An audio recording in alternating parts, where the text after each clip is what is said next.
Bonsoir à tous. Heureux de vous retrouver mes chers élèves. Alors toujours dans l'étude de la propagation des ondes, nous avons déjà étudié dans les capsules précédentes le phénomène de la diffraction de la lumière que je vous conseille bien évidemment de voir tout le cours et de faire tous les exercices. Alors pour terminer ce grand chapitre, nous allons étudier la propagation de la lumière dans les milieux transparents et pour finir, on va étudier un phénomène, la dispersion de la lumière par le prisme.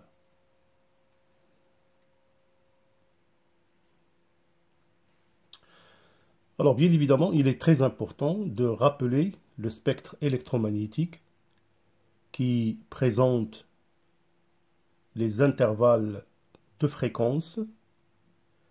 Alors nous, ce qui nous intéresse le plus, bien évidemment, c'est la partie des fréquences comprises entre 3,8 10 puissance 14 Hz et 7,5 10 puissance 14 Hz.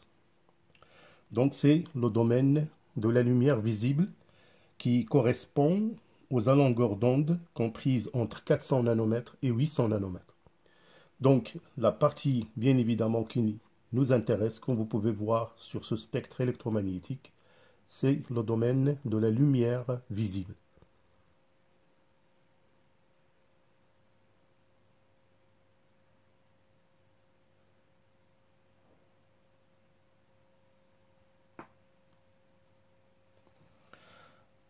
Alors donc, concernant la lumière visible, alors bien évidemment, l'œil humain, il n'est sensible qu'à certaines fréquences, ou bien longueurs d'onde, celles correspondant à la lumière du visible.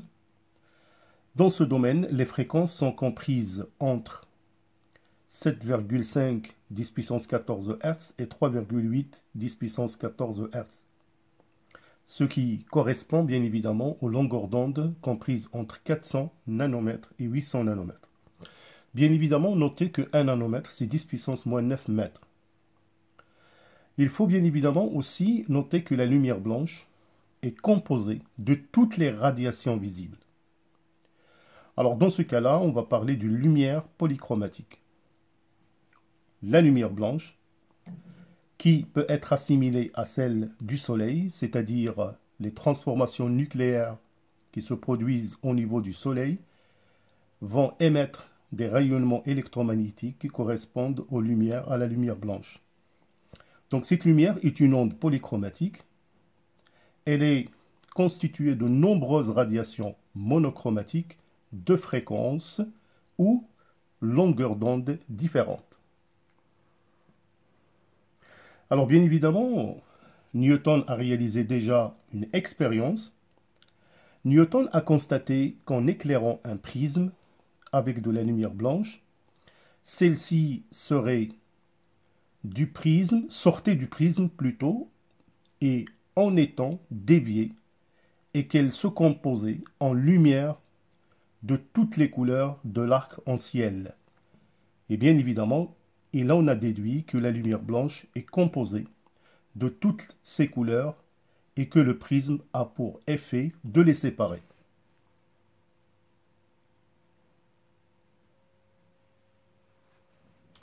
Alors donc voilà l'expérience réalisée par Newton. Donc une lumière blanche incidente qui arrive sur l'un des côtés du prisme, qui traverse ce dernier, et il y a dispersion de la lumière.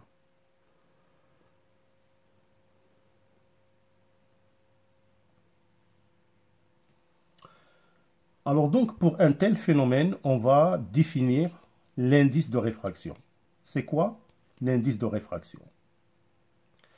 L'indice de réfraction qu'on le note petit n d'un milieu est défini comme le rapport de la vitesse de la lumière dans le vide, qu'on le représente en général par petit c, par la vitesse de la lumière dans ce milieu, v. Donc n est égal à c sur v. Notez, dans un milieu matériel, la vitesse de la lumière ne peut être supérieure à celle possédée dans le vide, donc un indice de réfraction est toujours supérieur ou égal à 1. Alors là, je vous présente quelques indices de réfraction des milieux les plus courants, à savoir par exemple l'air, 1, l'eau, 1,3, le verre, 1,5, le cristal, 1,8, le diamant, 2,5. Alors, ce qui nous ramène bien évidemment de parler de la loi de Cauchy. Alors cette loi en général vérifie qu'en optique, on appelle la loi de Cauchy, c'est une relation qui donne la variation de l'indice de réfraction en fonction de la longueur d'onde. Donc, l'expression vraiment de n, c'est grand A plus B sur lambda au carré. Bien évidemment, lambda étant la longueur d'onde mesurée dans le vide. A et B sont des constantes qui sont caractéristiques du milieu. Alors, prenons par exemple dans le cas du verre, on trouve A est égal à 1,51 et B égale 4,91 10 puissance 3 nanomètres au carré. Faites très attention aux unités. Alors maintenant, on va étudier ce phénomène de la dispersion de la lumière. Alors comme vous avez vu, on envoie un faisceau étroit, polychromatique, constitué d'une lumière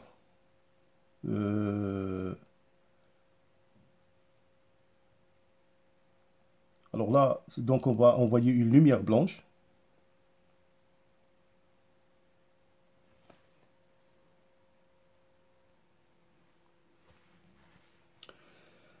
Alors qu'est-ce qu'on remarque? Une fois la lumière passe au travers du prisme, donc après réfraction, on constate que les deux, alors que la lumière se disperse et il donne plusieurs radiations ou des rayons de couleurs différentes qui constituent l'arc-en-ciel. Alors donc le phénomène observé est appelé dispersion. Alors si on revient à la loi de Cauchy, on remarque que l'indice d'un milieu n'est pas constant. Il dépend de la longueur d'onde de la lumière émise. Et on remarque que le milieu de propagation donne à chaque lumière monochromatique un indice de réfraction. Donc chaque lumière monochromatique est caractérisée par sa longueur d'onde et son indice de réfraction.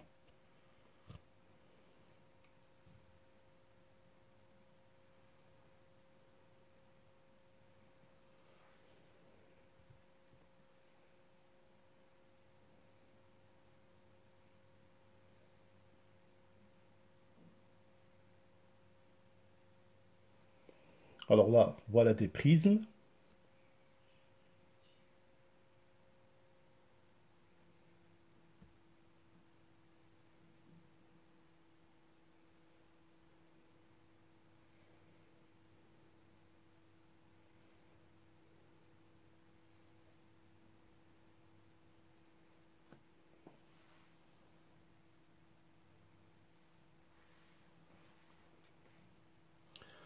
Alors donc, après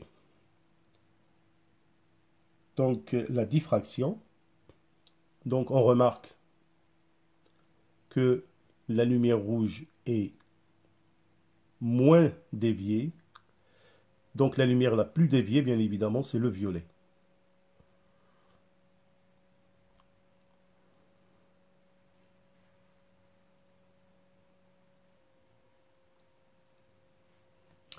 Alors donc là, il est vraiment important aussi de connaître les formules du prisme. Alors donc, là, vous avez un schéma qui illustre ce phénomène. Donc,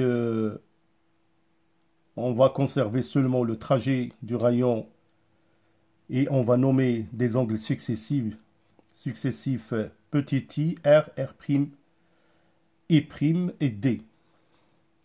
Alors, pour les lois de Snell-Descartes, on a sinus i est égal à n sinus r, et sinus I' est égal à n sinus R'.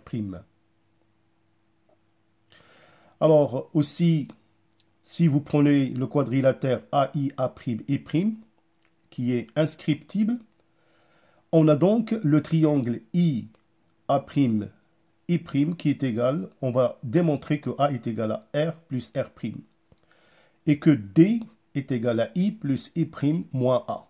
Alors ces relations, je vais bien évidemment les démontrer à la fin de la capsule.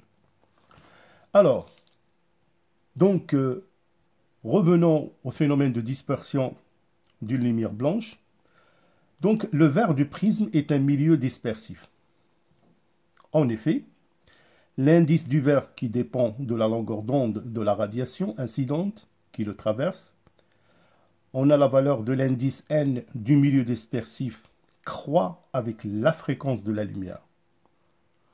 Donc, la lumière blanche est ainsi décomposée en fonction des différentes longueurs d'onde des radiations qui la constituent.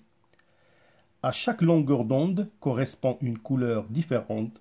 On obtient ainsi un spectre continu constitué de toutes les couleurs de l'arc-en-ciel.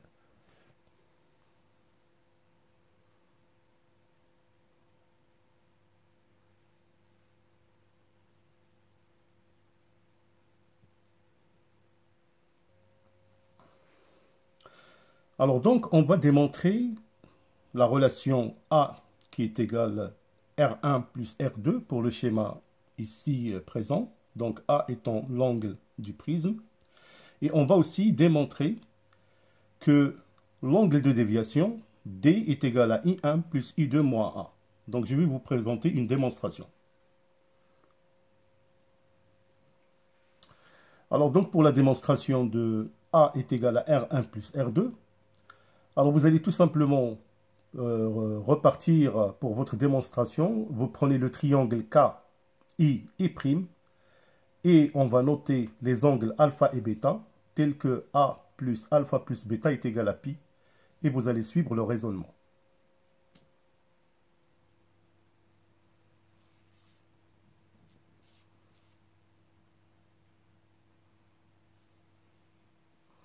Et on va trouver à la fin que A est égal à R1 plus R2. Pour la démonstration de l'angle de déviation qui est égal à D égale I1 plus I2 moins A, alors là, donc sur le schéma, on va déterminer l'angle D, en fait, qui est égal à D1 plus D2. Et vous allez faire le raisonnement suivant pour aboutir au résultat demandé.